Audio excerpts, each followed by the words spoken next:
qué mejor día para celebrar una memoria de mi padre.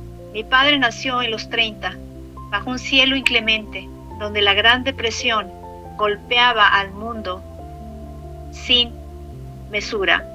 Loma de Aire era la zona donde mi padre nacía, donde vivió, donde se creció. Era su cuna de raíces milenarias, aislada en la sierra. Ahí, en ese lugar, mi padre, en ese lugar de las nubes, donde el aire es el alma y el viento lo cubre todo, creció y se desarrolló mi padre. Quiero empezar esta reunión con un pensamiento, un proverbio zapoteca. La palabra sembrada florece en el tiempo. Y en un momento veremos por qué decía eso, por qué esos proverbios marcaron la vida de mi padre. Hoy tengo antes de comenzar nuestra reunión de radio, tenemos una invitada muy especial esta mañana. En un momento la presentaré ante ustedes, radioescuchas, pero antes quiero darle una felicitación específica al pueblo norteamericano, que hoy celebra sus 250 años de independencia y esperando que ellos puedan tener un día placentero, que este día sea una fecha como una oportunidad para celebrar la libertad, la unión y la esperanza de construir un futuro juntos de dignidad para todos. Muchas felicidades, radioescuchas que nos están escuchando desde los Estados Unidos y aquellos que están en otros países. Les envío un cordial saludo. Soy María Frías Medina, la voz de la memoria desde Houston, Texas para el mundo, y me siento muy agradecida por permitirme estar con ustedes esta mañana a través de Hidalguense Radio y Televisión, desde México para el mundo. Como es costumbre, estoy transmitiendo este programa desde la ciudad de Houston, Texas, en Estados Unidos, y desde aquí les envío un afectuoso saludo en cualquier lugar donde ustedes nos están escuchando. Justo pueden comunicarse con nosotros a cabina, marcando desde los Estados Unidos, Canadá o Puerto Rico, y Puerto Rico con la clave del país, que es 52, que es la de México, la clave helada del estado, que es 775-152-1639. Si nos marcan desde México, solamente marquen 775-152-1639. Será un placer recibir sus saludos, comentarios y reflexiones. Por supuesto, nos encanta siempre mencionar sus nombres al final del programa o después del receso musical. Bueno, pues hoy quiero también indicarles que pueden entrar a mi canal de YouTube.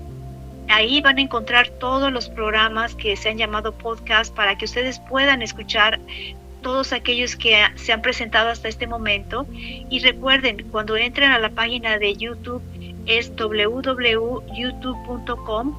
Después de la diagonal es importante que marquen el símbolo de @ y agreguen mariafrias.escritora.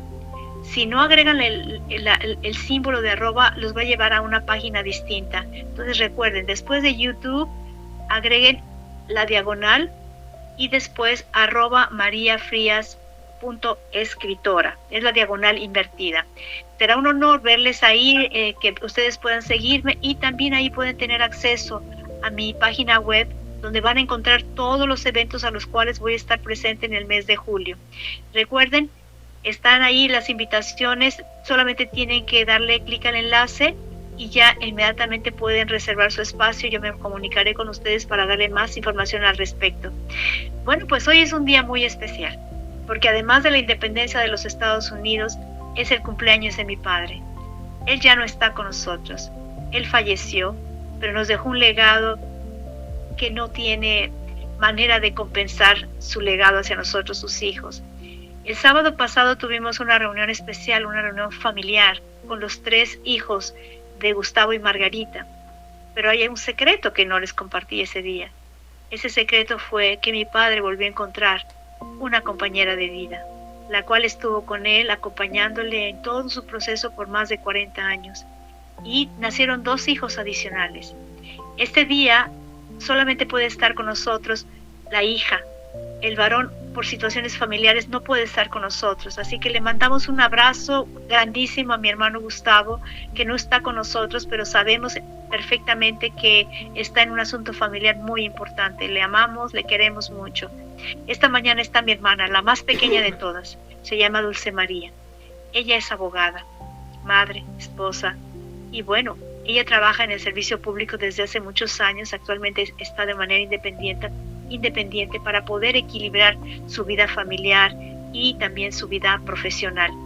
Quiero abrir el micrófono para ella para que pueda presentarse ante ustedes, y una vez que ella se presente, inmediatamente comienzo nuestra programación como está programada. Adelante, Dulce. Buenos días Lupita, buenos días Ubaldo por la invitación. Estoy muy agradecida y muy emocionada, y también quiero darle las gracias a la audiencia que nos escucha el día de hoy. Quiero agradecer también a las personas que se están incorporando a este medio de comunicación. Para continuar, yo soy Dulce María Frías Martínez, vengo de una familia, como lo has comentado, del mismo papá, que se llama Gustavo Frías, y de una madre que se llama Lidia Martínez Palacios, y somos efectivamente dos hijos. Gustavo no pudo estar con nosotros por cuestiones fuera de nuestro alcance, pero bueno, estoy aquí. Yo soy una mujer que estudié en la UNAM, en una de las mejores universidades de Latinoamérica, con una visión crítica como lo es la Universidad Nacional. Me dedico desde hace mucho tiempo al servicio público. He trabajado para el servicio público, lo conozco muy bien, tanto en la Federación como en la Ciudad de México y como en las alcaldías de la Ciudad de México. Hoy por hoy resido en la Ciudad de México, sin embargo yo nací en Puebla, en un lugar que se llama Tecali de Herrera, que eso también marca, porque cuando vienes de provincia, y aunque yo desde los 0 años estoy aquí, bueno, también te liga algo importante hacia el campo. Y nosotros, tanto Gustavo como yo, somos muy asiduos a ir al pueblo y a contactarte con la gente del pueblo y convivir con ellos. Y todo eso va marcando la personalidad de alguien. Soy una mujer casada, con un hijo, un esposo, y efectivamente ahora me ha tocado estar del otro lado, ejerciendo mi profesión desde el lugar independiente para poder equilibrar mis labores de mamá y mis labores de esposa, y porque el servicio público es muy demandante. Eso es lo que puedo decir por ahora, Lupita, a tu audiencia y a las personas que nos escuchan. Muchísimas gracias, Dulce. Si ustedes se dan cuenta, el rol de la mujer hoy en día es muy complicado porque tenemos que tener diferentes roles, diferentes responsabilidades, y por supuesto el equilibrio. La parte más importante para nosotras como mujeres es nuestra familia, y por ella somos capaces de dejar cualquier cosa para que nuestra familia se preserve y se encuentre bien en sentido emocional, espiritual y temporal. Bueno, pues hoy quiero empezar en esta mañana con un pensamiento muy importante, porque hoy tenemos muchos secretos, pero también los queremos hacer de una manera muy filosófica. Quiero comenzar con un fragmento filosófico del estudioso zapoteca Víctor de la Cruz. Él rescató muchos proverbios de la cultura zapoteca. Quiero aclarar primero que un proverbio es una frase breve, tradicional y popular, que transmite una enseñanza, consejo o verdad basada en la experiencia de una comunidad. Es la cosmovisión o la manera de ver la cultura, en este caso de mi padre, una cultura milenaria, y la de sus antepasados. Y esto pasa de manera oral. Esa era la manera en que ellos enseñaban, y de la manera en que mi padre aprendió. A través de esa cosmovisión, de cómo se veía la vida desde la montaña, desde el campo, desde la parte natural del ambiente. Y compilador de fragmentos zapotecas dijo lo siguiente: nuestros abuelos no dejaron libros, pero dejaron la palabra, y la palabra es más viva que el papel. Cuando yo encontré esta cita me sentí humilde, porque mi padre transmitió su verdad a nosotros también de la misma manera, de la forma oral. Pero mi abuelo transmitió a él la misma forma de memoria, la misma palabra viva. Entonces, esta mañana vamos a tener una plática muy interesante, porque vamos a hablar de la cultura de nuestro padre. Como ya lo mencioné, hoy es un aniversario, su aniversario. Y qué mejor manera de honrar a nuestro padre que no sea de otra manera. Es el recordar a través de la palabra su legado a sus hijos que somos 5, como ustedes se dan cuenta. Por lo tanto, voy a comenzar con lo que es la cultura zapoteca. Los zapotecas fueron una civilización la más antigua de Mesoamérica. Es una de las más antiguas de Mesoamérica. Monte Albán fue una de las ciudades más importantes de esta civilización zapoteca y floreció 500 años antes del cristianismo. Se encuentra en la cima de una montaña, Monte Albán, cerca de la actual ciudad de Oaxaca. Ahí fue un gran centro político, religioso, cultural y ceremonial durante muchos siglos. Monte Albán representa la grandeza de los pueblos originarios de Oaxaca. No fue solamente una zona arqueológica, no es una zona arqueológica. Fue un lugar donde vivieron familias, gobernantes, sacerdotes y artesanos y comunidades que dejaron una profunda herencia cultural. Estuvo habitada por más de 1000 años. Se desarrollaron como sociedad, construyeron templos, plazas, tumbas y observatorios, y desarrollaron conocimientos sobre agricultura, escritura, calendarios y astronomía. Con mucho dolor, mis hermanos y yo no hablamos zapoteco. Conocemos parte de la cultura, pero no estuvimos inmersos en la cultura zapoteca. Pero la palabra viva, la palabra de mi Padre, de nuestro Padre, nos enseñó a respetarla. Nos enseñó a construir nuestra vida y nuestra identidad bajo este legado. Como ustedes acaban de escuchar, Monte Albán no es una piedra antigua, no es una ruina arqueológica, es memoria levantada sobre una montaña, que hoy se levanta para dar a conocer esta herencia de sus hijos al mundo. Esa es la voz de nuestros antepasados zapotecas que tanto Dulce, Gustavo, Jesús, Eloísa y yo tenemos en nuestra sangre. Somos zapotecas por herencia. Aunque nosotros no hablemos la lengua, esa historia nos atraviesa, nos penetra, porque sentimos el susurro del viento, sentimos la calidez de las montañas, la calidez de la historia.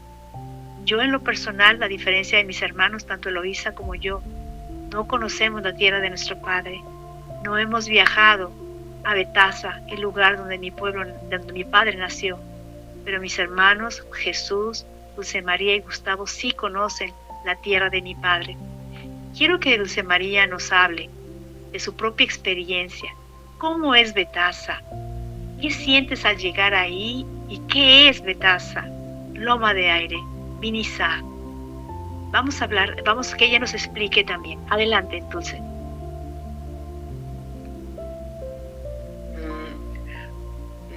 Qué buena pregunta, y los voy a transportar. Bueno, cuando tú viajas a Oaxaca, para quien no conoce Oaxaca, bueno, es un estado muy grande. La capital aproximadamente actualmente, no cuando viajábamos, pero actualmente se hacen de Oaxaca a Betaza, se hacen 6 horas. Imagínense, porque estamos hablando en plural, cuando papá vivía en los años 20, a finales de los años 20, 1920, 1930, en esa sierra que era virgen. Es una sierra que tiene montañas grandísimas y que su naturaleza y su biodiversidad es impresionante cuando llegas, porque escuchas el río, escuchas los pájaros, escuchas cómo se mueve el viento con las hojas, o más bien las hojas con el viento. Cuando amanece, como las casas están enclavadas en la parte de la sierra y hay mucha naturaleza, cuando tú te asomas o sales de las casitas, las nubes, es como que si las nubes entraran a tu casa, es decir, las nubes cubren tu casa. Y hay alguna característica muy importante: en las mañanas o en las madrugadas siempre hay brisa, porque las nubes bajan tanto que por eso se le llama loma de aire. Y hay algo importante, un dato histórico importante dentro de Betaza, ¿no? Hay un panteón. En todos los pueblos oaxaqueños se distinguen por 3 cosas. 1, la lengua originaria, que en este caso es el zapoteco de la sierra, porque hay más de 42 variantes actualmente del zapoteco. Todas tienen su raíz en el zapoteco antiguo, pero con la llegada del español, pues también ha cambiado un poco. Entonces, en la actualidad, y hasta donde nos quedamos en las cuestiones de antropología, hay 42 variantes del zapoteco, Y papá era un hombre sabio porque él dominaba 36 de las 42 variantes. Y no solo eso, también hablaba el zapoteco oculto y también manejaba algo que se llama el oráculo sagrado zapoteca, que a mí me lo enseñó, pero como era muy pequeña, pues no lo aprendí a manejar. Tenía una cosmovisión sobre los astros y sobre la naturaleza, igual que mi abuelo Porfirio. Pero ahorita regresamos un poquito a Betasa, antes de que se me vaya la idea. Y ellos siempre hablaban en su lengua materna, porque ellos decían que su lengua materna no era el español, y era correcto, era el zapoteco. Entonces, entre ellos siempre hablaban en zapoteco, y desafortunadamente a Gustavo y a mí pues nos enseñaron palabras sueltas y entiendo muy poco del zapoteco. Y también una característica de las lenguas originarias en México y en todo el mundo es que para aprenderlas y tener oído es que hay que estar en la comunidad. Pero bueno, volviendo a Betasa, papá siempre, los pueblos se distinguen por 3 cosas. Uno, por tener banda de música. Todos los pueblos, la mayoría de los pueblos zapotecas tienen banda de música, tienen escuela, su municipio, y tienen su panteón. El panteón de Betasa está en lo más alto de la parte de abajo del pueblo. Y papá decía cuando me llevaba, y también el abuelo Porfirio, que Sachila II, que fue el último señor de los zapotecas, estableció ahí Betasa y lo llamó Loma de Aire, porque la cultura mije se estaba extendiendo. Entonces Sachila, a la hora de pararse ahí donde está el panteón ahora, dijo, van a fundar aquí un pueblo llamado Betasa, Loma de Aire, por las características que tenía y que les platiqué de las nubes. Entonces, hasta ahí llegó Sachila, y después de eso, llegó la conquista de los españoles, y ellos, los zapotecas de la Sierra Norte, no los pudieron, vamos a decir, culturizar tan rápido, ¿no? Porque ellos, entre más se acercaba la gente española, pues ellos se encerraban más en su cultura. Por eso es que se conservó hasta ahora la lengua, se conservaron la vestimenta, que son los huipiles. La gente que ha viajado a Oaxaca, ustedes saben que en cada pueblo y en cada región de Oaxaca, sobre todo en cada población, hay la vestimenta, hay la música. En Betasa, cuando se presenta la Guelaguetza en el Cerro del Fortín de Oaxaca, hay algo que distingue a Betasa, que son los sones de Betasa, y que son conocidísimos en todo Oaxaca, porque Betasa no solamente ha dado los sones o los jarabes, que le llaman. Los jarabes duran de 40 a 50 minutos para bailar. Realmente es un ejercicio muy exhaustivo. Pero no solo eso, hay grandes compositores en la Sierra Juárez de música, y muchos de los primos que actualmente componen esas bandas, porque hay bandas en la Ciudad de México, hay bandas en Oaxaca de betaseños, se distinguen por ser grandes compositores. Pero volviendo a la geografía y biodiversidad de donde es la sierra, es un lugar maravilloso, es un lugar en donde te transportas a otro lugar. Es inimaginable cómo, llegando a un lugar aquí mismo en México, puede ser tan contrastante el bosque. Es que no es un bosque, es realmente, no sé cómo se le pueda llamar, pero es una biodiversidad diferente, con una lengua distinta. Es como si te transportaras en el tiempo. Y obviamente la cosmovisión del pueblo zapoteca en muchas cosas se sigue preservando, desde la forma de cocinar en ollas de barro, con su lumbre, con su leña, con su idioma, ¿no? con su zapoteco. Te transportas a otro tiempo. Cuando ustedes tengan oportunidad de visitar no solo Betasa, muchos lugares de pueblos originarios, háganlo, porque se van a dar cuenta de la riqueza cultural, que eso es lo que puedo aportar en este momento. Y también quiero hacer una comparación. Cuando nosotros viajábamos, cuando éramos pequeños, a Betasa, hacíamos más de 24 horas para llegar. ¿Por qué? Porque el camino es muy accidentado, es decir, hay muchas curvas. Ahí, cuando crecía el río en el mes de junio, que son las lluvias, el camión no podía pasar, entonces teníamos que esperar a que bajara y se hacían más de 24 horas. Ahora imaginémonos en 1920, 1930, que no había camiones, la gente tenía que caminar, pero a mí me impresionaba la gente porque cómo sabían las veredas por dónde llegar a Oaxaca y cómo atravesar, porque no es un terreno plano. Entonces la gente zapoteca de la sierra, en específico de la Sierra Juárez, que le llaman, tenía muchas adversidades para llegar, y sin embargo ha habido grandes compositores, grandes escritores, con una certeza y unas ganas de salir adelante como poca gente. Por eso yo creo que se distinguen por esa situación de lucha espiritual, porque no había otra forma de salir más que caminando. Y papá de su pueblo, Aguelatao, hacía 2 días y medio, pero no caminando, trotando para poder llegar a su escuela. Eso es lo que puedo platicar en estos momentos. Gracias, Dulce. Si se dan cuenta, radio audiencia, esta plática es una plática familiar, cultural, y al mismo tiempo compartir con ustedes cuál es nuestra herencia. Todo esto que acaba de comentar mi hermana nos hace ver que México no es un solo grupo. Estamos hablando de los pueblos originarios de México. Estoy hablando de la primera civilización, una de las más importantes de Mesoamérica, que prevaleció por más de 1000 años y que continúa a la fecha. Tanto mis hermanos como yo tenemos en nuestra sangre esta herencia. Venimos de ese lugar. La sangre que nos cobija, que traemos en nuestro ser, viene de ahí, de ese lugar de montañas, de ese lugar donde se resistió.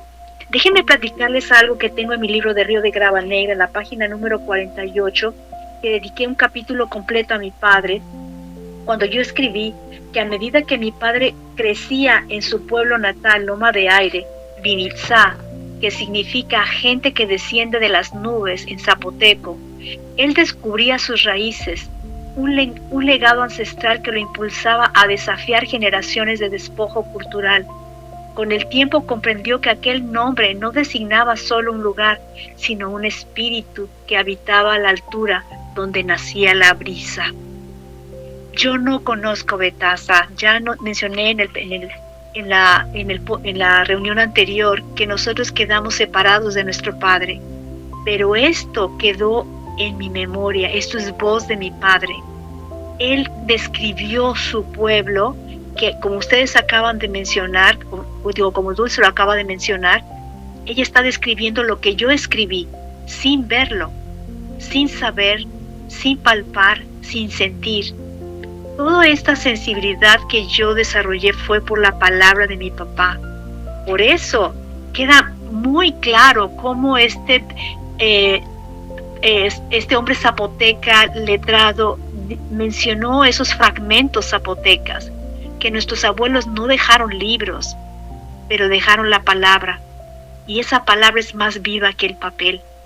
Vean 2 historias en esta mañana, radio audiencia. La versión de mi hermana que ella ha visto nos da a conocer y que podamos sentir cómo es Betasa, la parte de mi padre, y yo transmito en papel esa historia que mi padre me narró. Algo que menciona Dulce María es la resistencia de este pueblo.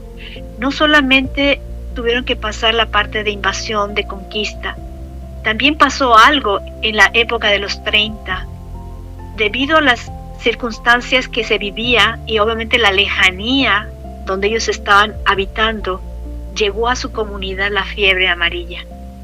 En esa época devastó parte de la comunidad y en ello murieron los hermanos de mi padre y su madre, quedándose solo con mi abuelo. Ya se han de imaginar lo difícil que fue para mi padre, para mi abuelo, en una comunidad tan lejana, como ya mencionó Dulce María, cuántas horas, cuántos días, cómo tenía que trotar para llegar a la escuela. Y eso fue porque mi abuelo decidió que mi padre pudiera ir a la escuela. En 6 años terminó su primaria, su secundaria, porque él empezó a la escuela cuando él era ya un niño, casi adolescente. Esto todo fue tradición, todo fue una historia oral contada de mi padre a mí cuando nos reunimos. Y algo importante es el dolor y la manera en cómo mi abuelo le transmite a mi padre toda esa cultura, toda esa reflexión. Porque no solamente mi abuelo observaba su entorno, también mi padre. Y juntos en ese dolor, en esa orfandad de mi padre, él empezó a desarrollar su pensamiento y comprender la filosofía de su comunidad. Por eso para él, la cultura de su pueblo, de la cultura zapoteca, es mirar el mundo que le rodeaba, pero desde la naturaleza. Y él reflexionaba siempre en ello, y en eso empezó a crear su conciencia y a trascender. Y algo importante es cuando él llega a la Ciudad de México, que en un momento vamos a hablar de ello. Pero antes, para ustedes, querida radioaudiencia, quiero decirles cómo era el Istmo de Tehuantepec. El Istmo de Tehuantepec es una franja de tierra más angosta que tiene México, entre el Océano Pacífico y el Golfo de México. Y ahí se encuentran principalmente los estados de Oaxaca y Veracruz. Como mencionó Dulce María, esa zona es alta en biodiversidad y tiene una fauna variada, aves de todos los colores. Es una zona rica en todo tipo de especie animal y en planta, en la parte botánica. Es un territorio de contrastes, porque como ya mencionó Dulce María, que ella lo vio, lo palpó, es ríos, montañas, además el mar, selva, pero también tienen sequías. Los zapotecos aprendieron a observar el agua, el aprender del ruido, del viento, y por eso esta sensibilidad de la música que se tiene. Y yo quiero hablar de la música porque eso ha sido un punto cultural que ha marcado la cultura zapoteca, porque es una fuerza viva con la que dialogan. Cuando me reuní con mi padre, recuerden que yo no viví con mi padre. Todas las historias que tengo fueron años después que nos volvimos a encontrar. Recuerdo que estábamos en la ciudad de Querétaro, en el centro de la ciudad, y en ese momento llegó un grupo que empezó a tocar una canción, un ritmo ismeño. Sin demora, mi padre se levantó, estábamos comiendo, se levantó de la silla y empezó a bailar. Era la primera vez que yo veía a mi padre bailar. Pero no solo eso, lo vi llorar. Estaba bailando y llorando. Eso lo escribí en la página 54 de cómo fue esa experiencia que viví. Y dije lo siguiente: cada nota encendía su espíritu, y en el poder reparador de aquella música ancestral, las heridas del ayer, aquellas grabadas a fuego por la incomprensión y el desprecio, ese momento todo se transmutaba en el éxtasis del instante, reconduciendo a su origen irrevocable el latido del istmo, a la voz de sus ancestros, a la identidad indestructible que jamás podría ser desgajada de su ser. Los sones del istmo fueron para él más que música, fueron liturgia de pertenencia, confesión íntima de ser heredero de un pueblo originario. Yo, al recordar esta historia y al ver las lágrimas de mi padre, no tengo nada más que sentir un amor profundo por él. Y sí, efectivamente, él nació ahí, en esa tierra. En ese momento vivía cuando la Gran Depresión golpeaba al mundo, pero él estaba resguardado en su comunidad, en su tierra, en la sierra, con animales, con las nubes, con el aire, con el viento, y también sufriendo la pérdida de sus hermanos, de su madre. Si el mundo no tenía alimento porque estábamos en la época de la depresión, esa comunidad también sufría. Pero no solo eso, se aferró a vivir, y eso es lo que hoy es la parte de Betasa y sus descendientes. Vamos a pasar ahora a una etapa muy importante, porque Dulce María mencionó que ella viene de la UNAM, de la Universidad Autónoma de México, la Casa Magna de Estudios Universitarios, una casa donde el pensamiento crítico empezó y surgió de esta casa de estudios magna. Quiero, antes de que pasemos a esta parte, ¿quién fue mi padre cuando él llega a la Ciudad de México? Vamos a ver qué pasó, y voy a pedir a cabina que por favor nos pueda poner la canción de Gustavo, mi padre. para que podamos entender lo que fue de su vida. Porque no quiero que este día se juzgue a mi padre como un hombre que dejó un hogar. No, no es así.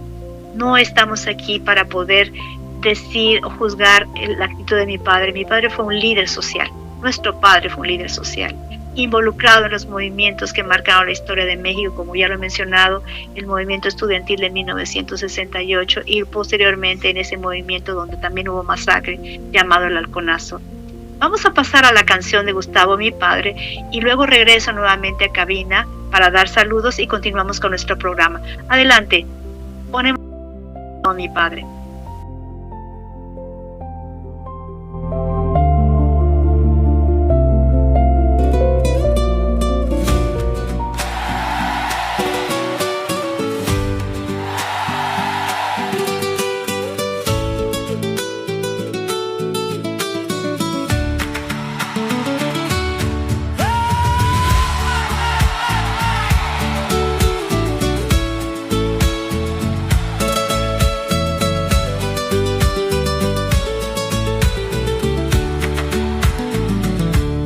Nació en Oaxaca, tierra de voces antiguas, donde el zapoteco se aprende antes de andar. Huérfano a los 9, con el alma desnuda, en los libros halló su hogar y su verdad. En la normal de maestros forjó su destino, y el balcón de la sierra lo vio caminar. La lucha fue su sangre, su fe y su entraña, su palabra un legado que el viento no ha de apagar.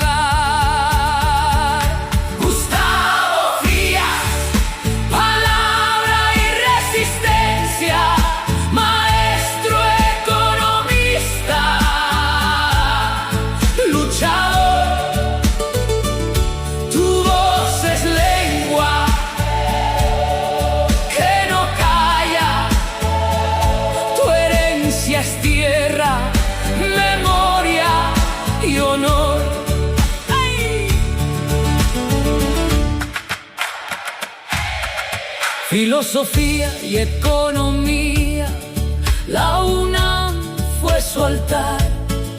Con los sindicatos democráticos despierta su ideal. La defensa del obrero fue su camino, y en cada aula dejó claridad y dignidad. 3 de filosofía, 3 de derecho, 3 de medicina, para comprender el saber no es un lujo, es un hecho. Y quien lucha con justicia no puede perder. Gustavo Frías, palabra y resistencia, maestro economista.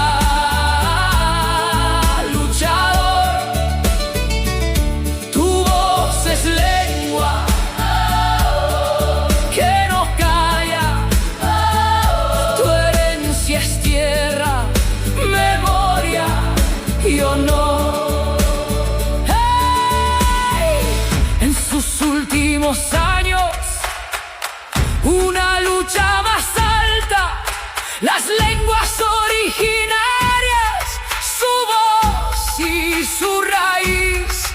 De las 42 variantes, 32 en su garganta. Perito, traductor, defensor sin fin. El español no es nuestra madre, decía con firmeza. Fundó academias, sembró cultura aquí, y hasta el final habló en su identidad, como quien deja un fuego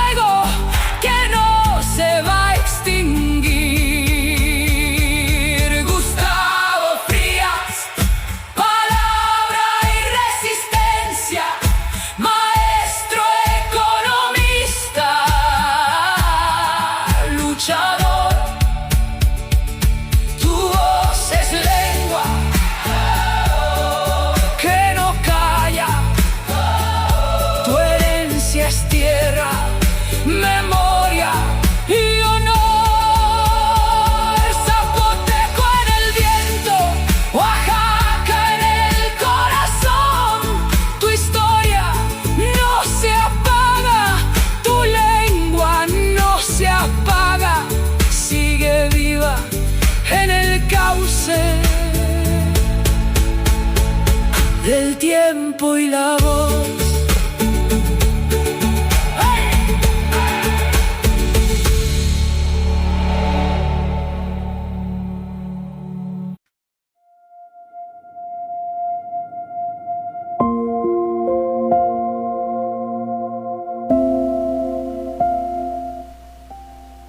Queridos radioescuchas, muchísimas gracias por estar con nosotros en este programa María G. Frías, la voz de la memoria desde Houston, Texas. Agradecida por cada uno de ustedes por estar aquí presentes. Quiero enviar mi saludo a Evelyn Gómez de Chiapas, a Vale Ocampo del Estado de México en Chimalhuacán, Rosa Hernández de Tlalpan, Ernesto Flores en Guanajuato, Gustavo Lira de Tulantepec, Hidalgo, Claudia Martínez de Oaxaca, de Juárez. Hermoso mi estado natal. Gracias, Claudia, completamente de acuerdo, igual que todos los estados que nos han estado escribiendo, de Veracruz, de Guanajuato, Oaxaca. Oscar Flores de Carmen del Campeche, Rena de Campeche, Yadira Maiden de Pachuca, y todos aquellos que no pudieron entrar a la línea, pero estamos enviándoles un cordial saludo a los diferentes países: Argentina, Cuba, Nicaragua, Puerto Rico, Estados Unidos, México. Gracias por estar con nosotros en esta mañana. Bien, quiero pasar ahora a algo muy importante. Cuando mi padre deja su comunidad debido a la academia, mi abuelo decía que el ir a la escuela le iba a permitir a mi padre ver el mundo más allá de su población, más allá del istmo de Tehuantepec, más allá de las nubes. Y efectivamente, debido a su talento académico, mi padre llegó becado a la Universidad Autónoma de México. Cuando estoy hablando de 1964-65, la UNAM era un recinto nuevo. Estaba creado como un ícono de la capital mexicana para poder tener lo mejor de lo mejor en ese recinto y esos primeros graduados. Quiero dar el micrófono ahora a Dulce María para que ella nos platique en su propia experiencia, de acuerdo a la voz viva de mi padre, cómo fue esa vida universitaria de papá en la UNAM y cómo fue que él se involucró en los movimientos sociales y llegó a convertirse en un líder de influencia desde 1968. Adelante, Dulce. Sí, claro que sí, podemos compartir, pero antes de llegar al momento que me estás preguntando, es muy importante cómo él se empezó a hacer de un bagaje histórico que él ya traía. Bueno, recordemos que el abuelo Porfirio, viendo las condiciones en aquella época, de cómo vivía el pueblo, en este caso su pueblo zapoteca, y que había muchas carencias, el abuelo, aunque no era un hombre de escuela, era un hombre autodidacta, era un hombre que leía mucho. Y dentro de su capacidad, aunque fuera un poco limitada, él era apoyaba y era escribano en el ayuntamiento, cosa que también le hizo ver la parte de cómo se manejaba el gobierno en aquella época. Recordemos que mi abuelo nació en los 1800, a finales de los 1800. Entonces veníamos de un gobierno autoritario y de un gobierno dictatorial, que por cierto era de otro oaxaqueño llamado Porfirio Díaz. Pero antes de Porfirio Díaz hubo el movimiento que es muy importante, que es el de la Guerra de Reforma, por otro oaxaqueño que se destacó, pero que hubo muchos revolucionarios, con mentes revolucionarias, que era Benito Juárez. Entonces veníamos de un cambio en la Guerra de Reforma, después hubo un estancamiento en México a través de Porfirio Díaz, los dos oaxaqueños, gente muy importante en la historia mexicana, y mi abuelo, al ver esas condiciones, bueno, pues él se agregó a la Revolución Mexicana. Ellos lo que necesitaban y querían en ese momento era un cambio estructural para mejorar las condiciones de vida de los pueblos originarios, y no solamente de los pueblos originarios, sino de todo México.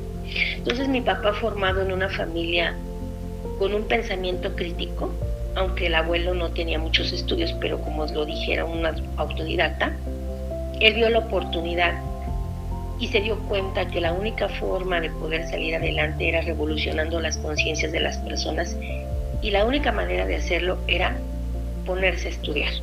Y mi abuelo decide en ese momento, a finales de 1920 y principios de 1930, que cualquier hijo que él tuviera tenía que ir a la escuela y llegar a lo que más se pudiera, a lo que más él podía dar, porque sabemos las condiciones que pues papá era huérfano, era difícil, estaba enclavado en la sierra, y algo muy importante, él no hablaba español, él solamente hablaba su lengua materna y obviamente tenía costumbres zapotecas. Cuando llega el periodo de Lázaro Cárdenas, que fue un presidente nacionalista, él funda en su gobierno los internados indígenas, así se les llamaba, y entre ellos funda el internado de Guelatao. Entonces, mi abuelo, como él ya era escribano en el municipio, en el pueblo, pues se entera de este programa y va a buscar al director en aquella época de la primaria de Guelatao y aceptan a papá.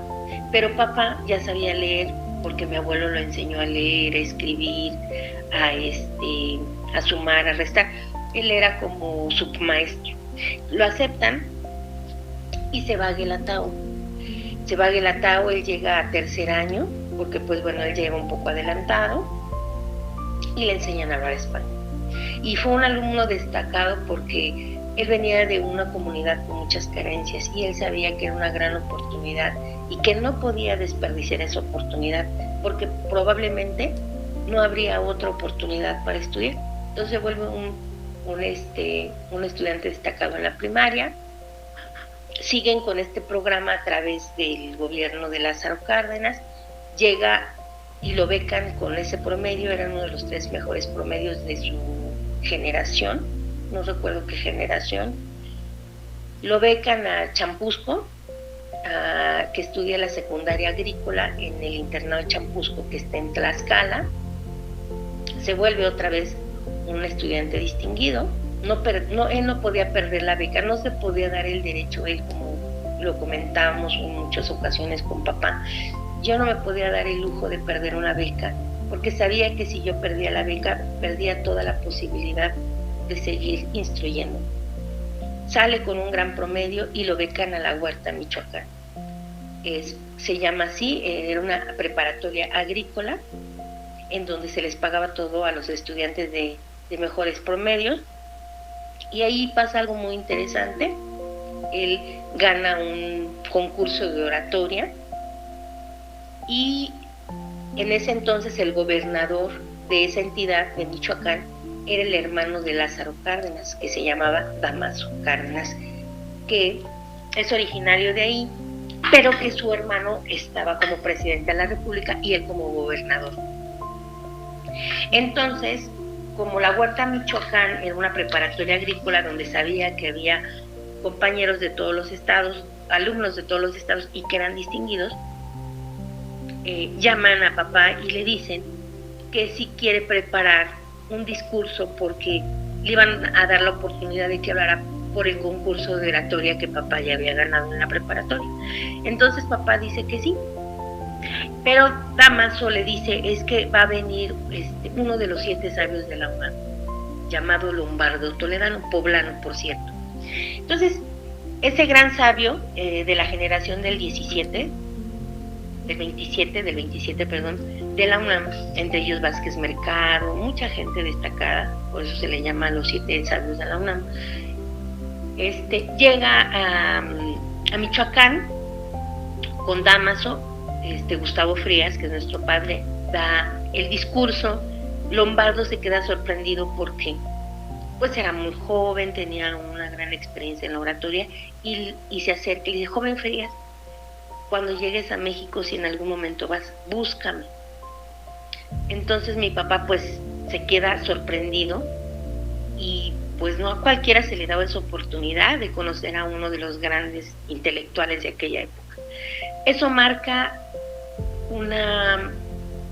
pues yo creo que es el parteaguas de lo que mi papá estaba necesitando. Termina en la Huerta Michoacán y toda la gente que terminaba en la Huerta Michoacán los mandaban a que hicieran su examen a la Universidad de Chapingo, porque por una lógica la gente que estudiaba en esa preparatoria agrícola, pues inmediatamente pues se creía que iban a ser ingenieros agrónomos en la Universidad de Chapingo, una universidad muy destacada que todo el mundo conocemos, que se encuentra en Texcoco.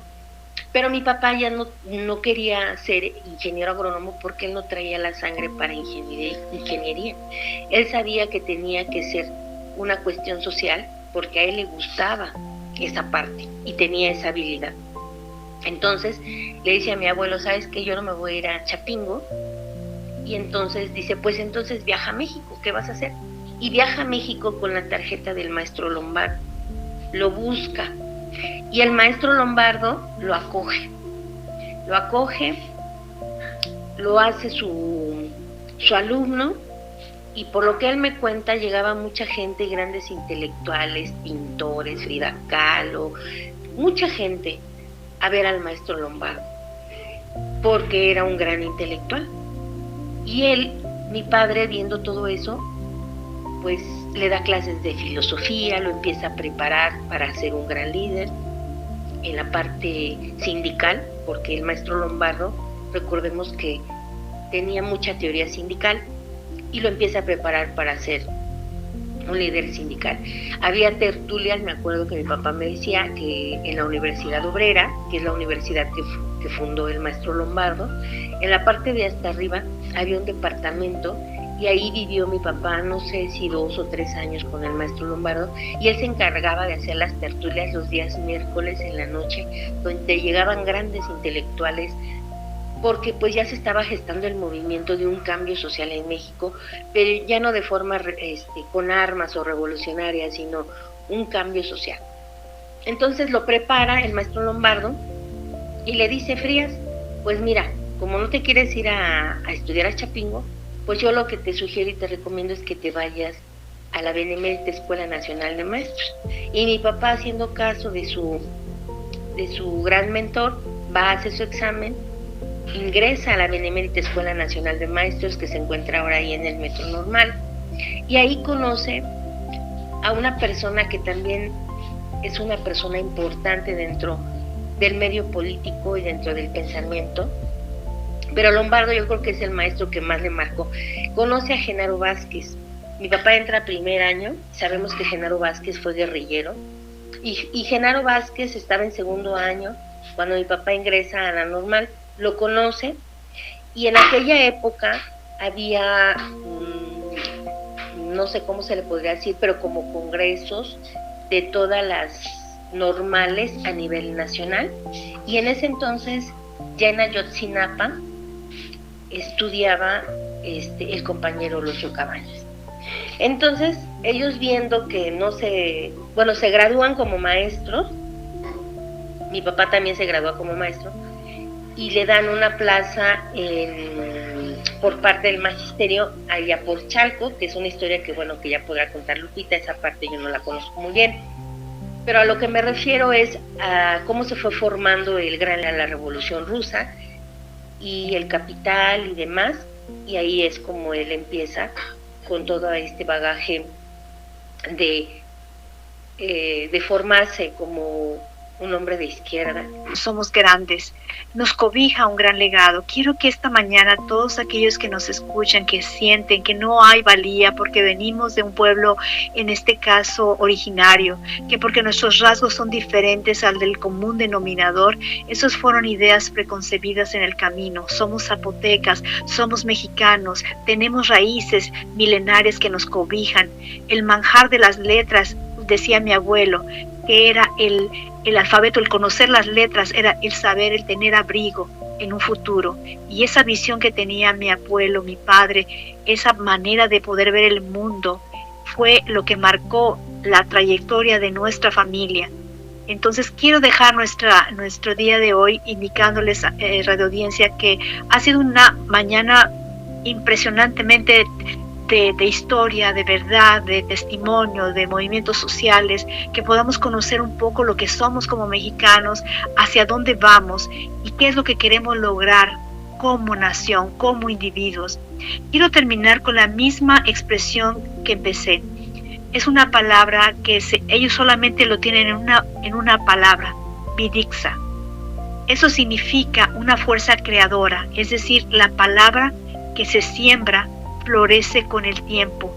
Y eso lo entendía muy bien mi padre. Él nunca contendía, como yo les mencioné en la parte pasada. Él hablaba al intelecto y tenía mucho éxito al hacerlo. Y yo lo comprobé con mi vida. Nunca él me habló de disidencia ni de involucrarme.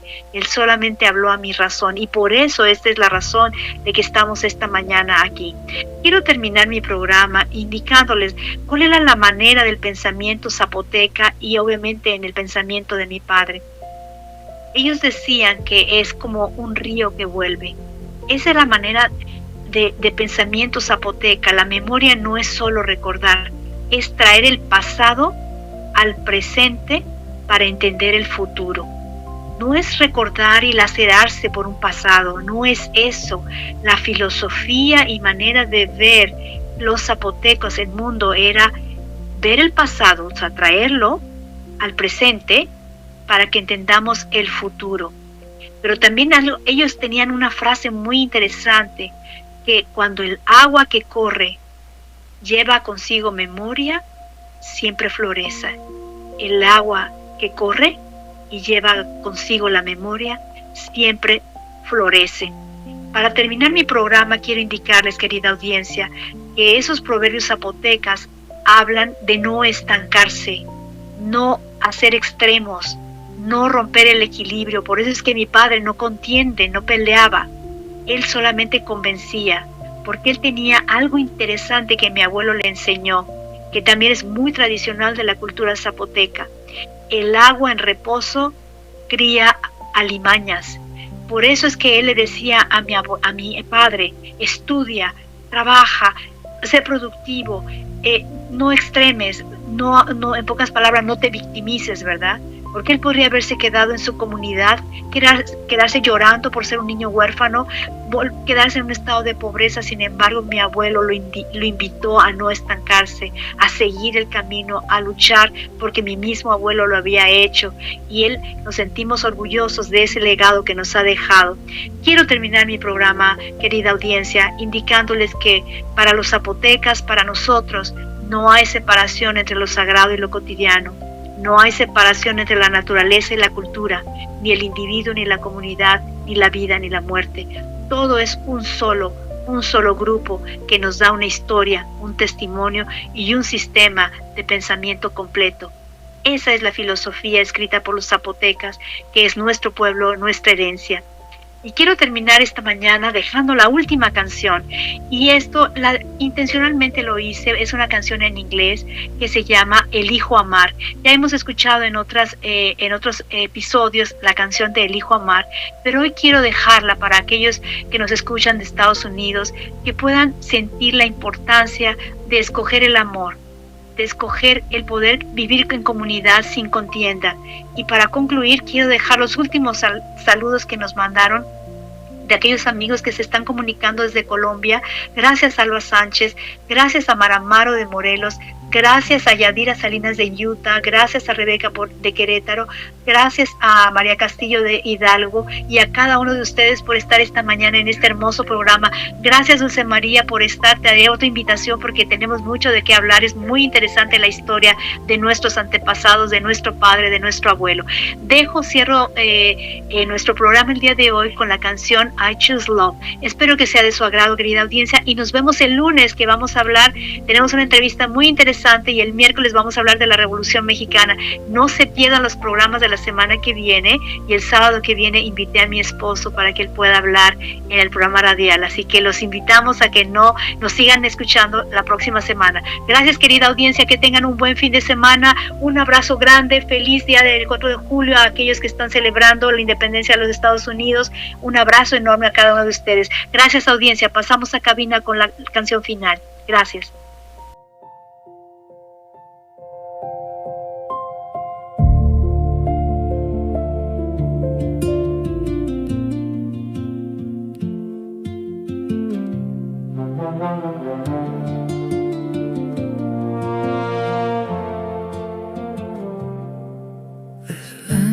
Chose war, it came here nameless, without trenches of stone. It moved silent corners in the dance of every glance that forgets how to trust. It is an old aching wound, more than half a life, bleeding soft and slow on this whitewashed wall. I am not speaking of thunder, of the bullets on the narrow road. I am speaking of the one inside you, of the hidden battle against your own conscience, against your own pulse, because it feels easier to close every window. Today I choose love. Today I choose love, even if it costs me all. Today I choose to be human. Today I choose to be human. Before any side, only you, only you. Today I choose love. It is more comfortable to claim that your rage is your shelter, to make peace with your fear as if it were a rule, and to praise all your hatred like identity. There the fracture grows, there it turns to an abyss, and we all are lost in the thickest night. But inside the crack, a revolt starts to grow, without fire, without laws, with a hand on the stone and another hand that stays, reaching down in grace to the one who fell. Today I choose love. Today I choose love, even if it costs me all. Today I choose to be human. Today I choose to be human. Before any side, only you, only you. Today I choose love. It is the mark on the stone, every mark on the wall. Love or the end, the hope that lives on, that nothing can turn away. Now I ache for the human, and still I remain.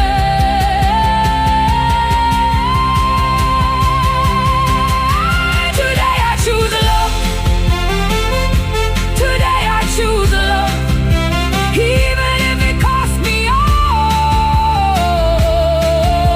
Today I choose to be human. Today I choose to be human. Before any side, only you, only you. Today I choose love.